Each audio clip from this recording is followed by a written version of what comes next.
All right, we have a few updates we wanted to bring you with regard to Israel that are consequential. Can put this up on the screen. Channel 13, which is a Hebrew language news outlet, reported this, and it seems to be correct. Israel has agreed to a sort of kind of temporary humanitarian ceasefire in Gaza to allow the administration of polio vaccines.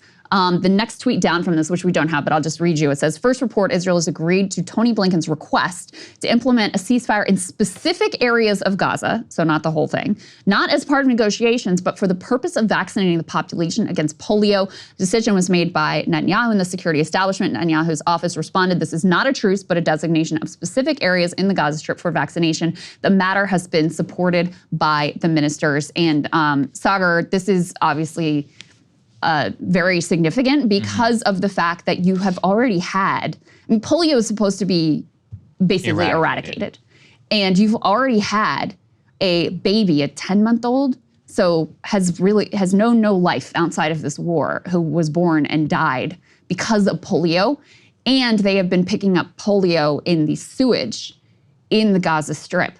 So, you know, I don't think the Israelis are doing this out of the goodness of their heart. Their soldiers have to be operating in the Gaza Strip and are also probably concerned about the outbreak that is apparently ongoing of polio in Gaza.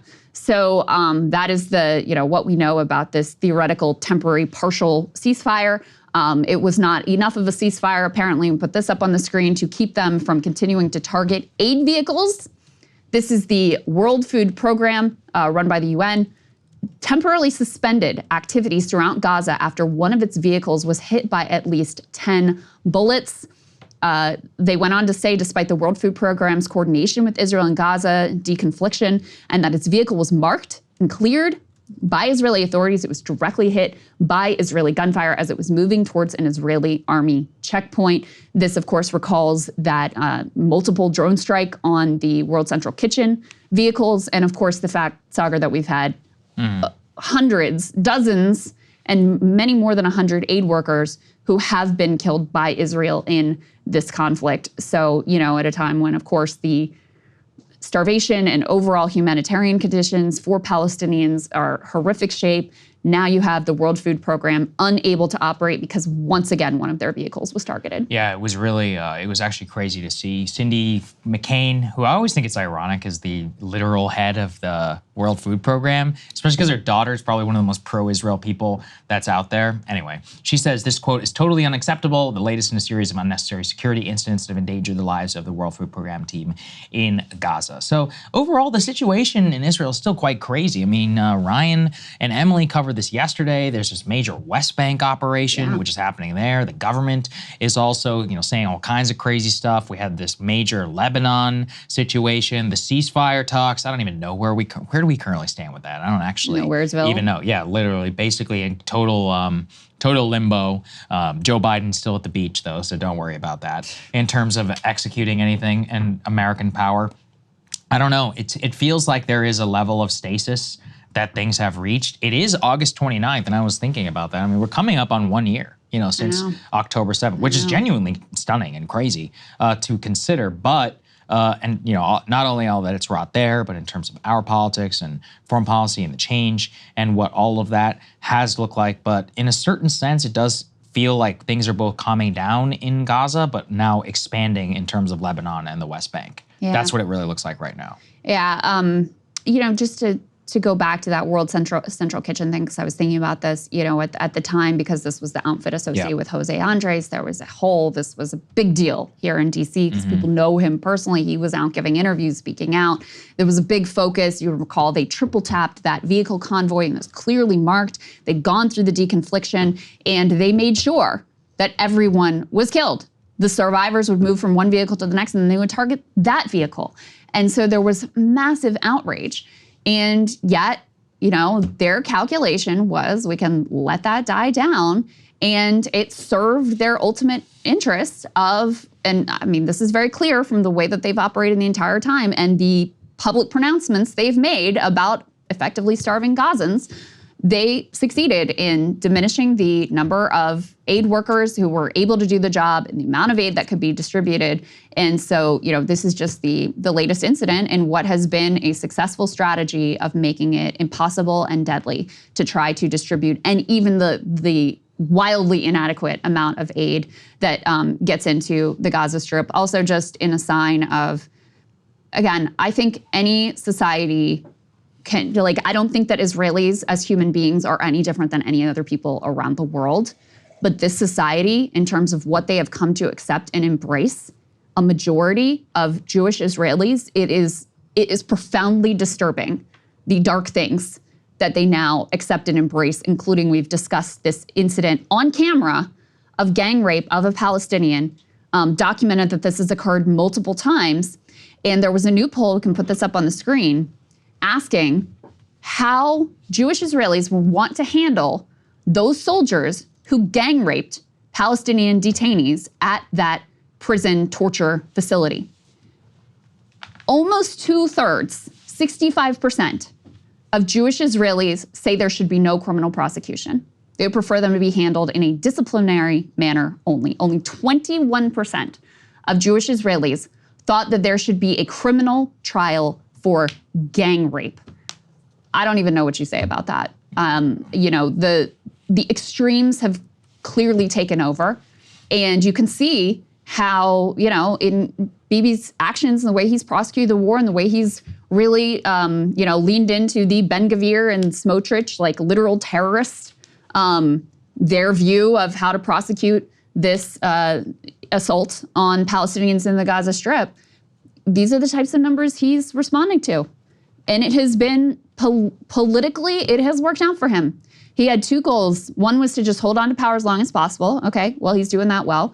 And two, by satiating this desire for just horror and revenge, he was hoping that he could regain his political position. And guess what? It's kind of worked. His poll numbers have come up significantly from where they were after October 7th, because recall, he was Mr. Security, and it was his entire philosophy that, obviously that Hamas is responsible for their actions. I'm not taking away from the horrors that they committed. But in terms of his theory of what would provide security for Israelis, it completely failed. And there were massive public recriminations. Plus there was, already this massive backlash over the judicial coup that he was trying to effectuate that was deeply unpopular as well. His position has recovered quite a bit. Yeah, no, his position is not only recovered, it's largely the strategy is working for him now currently. And there's been, we wanted to also put some other troubling precedents in here and to look into. Let's put this up there on the screen. There was a major report that Binance, the cryptocurrency exchange, was, quote, under scrutiny for seizing Palestinian crypto funds. Now, Binance is disputing this, basically saying that they're in compliance with anti-money laundering law. For example, let's go to the next part, please. They say the Binance CEO dismissed it, said that it was basically only in compliance with anti-money laundering funds, saying, quote, only a limited number of user accounts were blocked from transacting. There have been some incorrect statements about this. As a global exchange, we have to comply with internationally accepted money laundering legislation, just like any other financial institution. We'll continue to educate users. What this is highlighting is just like the power of the Israeli government right now in trying to deny and use its sovereign status in the conflict, not only over Binance, but Elon Musk previously had this issue with Starlink as well, for example, because he was like, hey, I want to give Starlink to Gaza. And they were like, yeah, that's not going to happen unless we give permission, basically. And it's one of those where it shows the power of the nation state whenever they want to, whenever they want to act. Yeah, I mean, they've done it with Facebook. They've done it with a couple of other places as well. I read the replies, by the way, to that tweet saying like, this is fun. We only did for a few, and the people were not buying it. Just for whatever that's worth. The crypto world saw it as quite a betrayal, as they should, because one of the key selling points of crypto is that it would be outside of these various nation state pressures, and it's not. Very clearly. I mean, in the same way. Like, it's just not that simple. It could be, but it's not. No, I'm saying it can be. Like, you got to use a VPN. Like, you got to go to great length. Listen, in general, if you want to transact when the government doesn't want you to transact, good luck. even with crypto. And I Yeah, think, that's right. but you can do it with crypto. I will just say that. It's still very difficult. It's not the easiest thing in the world. I'm not going to give away any secrets here on the platform, so the FBI comes at me. But there are definitely ways to get around it if you want to. If you want it to be easy, like with a bank or something, then use the legitimate system. The problem with the legitimate system is, well, you know, the government, anytime they want, boom, your entire account is completely shut down. And we saw that with Canada, the whole freedom protest thing. But you're right. I mean, in terms of Binance and just the way that a lot of these international exchanges in particular portray themselves, they always say, like, we're above government institutions. And they do need to be honest about, listen, if you're trying to evade, like, the long arm of the law, it's a difficult process. Sanctions or whatever, or targeting by the Israeli state who, you know, makes up whoever they want to deem as terrorists. Crypto is obviously not. And the other thing is, you know, on the one hand, they want to be like, oh, we're outside of the system, et cetera, et cetera. On the other hand, I believe this is correct. No industry has spent more in this election than crypto. I'm not sure that's true. Look it up. I'd have to look that up. Look it up. They've see. spent, I believe, more than any other industry. And, you know, they're here with their own lobbyist outfits and playing the same Washington influence game to get their goodies and their perks and their loopholes and whatever as everybody else. So I don't see him as much different. Well, the reason on that is that there's a big divide in crypto also, because what you're talking about is the reason that they're spending money is not to transact on crypto. It's specifically for SEC rulings about how an asset is governed and the ability to tokenize. That is actually really what's more at stake. That's not really crypto per se. This is more like blockchain related tech, and then also the issuance of tokens, which has its history in crypto, but has much more application to like web-based transacting. This is part of the whole like Web3 movement. Anyway, I know this is very confusing and in the weeds, but there is a significant difference between that. There's also a big divide in crypto itself between like institutional crypto, people like the Winklevi and others. I mean, for example, being able to buy like an ETF that just tracks Bitcoin. A lot of OG Bitcoiners like, hey, we didn't get into this to like have a SEC regulated stock market fund just track Bitcoin. This also gets to the differences. And I mean, let's be honest, there's hundreds of billions of dollars now involved. Yeah, so there's various different stakeholders. It's used much more as just like a thing to bet on than it is as a currency. That's just undeniable. No, I found the stat.